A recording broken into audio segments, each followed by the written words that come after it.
Dito sa video na to guys, papakita ko sa inyo paano nga papalitan ang in-game name natin. Papalitan natin ng malupitang in-game name na may mga special characters.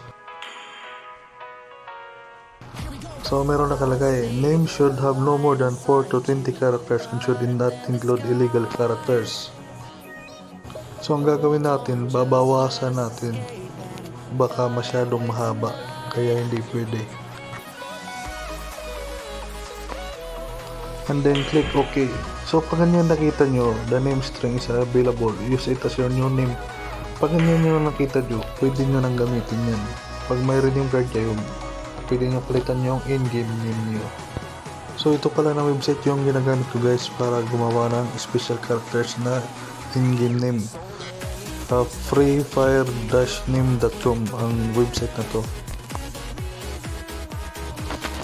Try natin habaan guys. Tapos yung ibang special character burahin natin. Habaan lang natin yung letters. Ibang font kasi to, kaya parang ano na din siya na special character. Kung sa special kung sa normal lang na font pwedeng mahaba. Pag gumamit ka naman doon ng doon sa may freefire-names.com na website, ibang font siya, so kaya hindi siya hindi siya pwede na mahaba, kailangan maikli lang.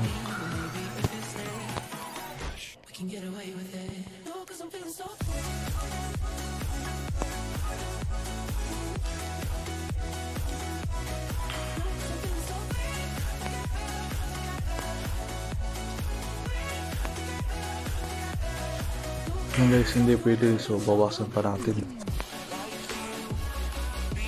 Hindi pa rin pwede, bawasan ulit natin. Yun, pwede na.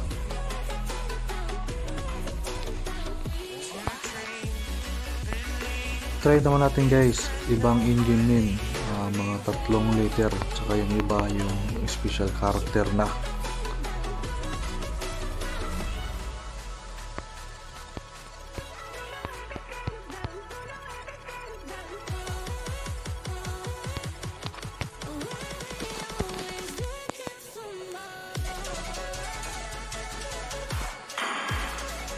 So yun guys, pwede siya no. So siguro mga 6 to 8 na special characters yung pwede.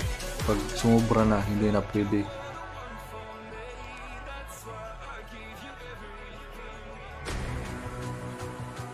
Pero pag yung ordinary na font lang yung gamitin ninyo, yung dito lang sa keyboard nyo, pwede yung mahaba.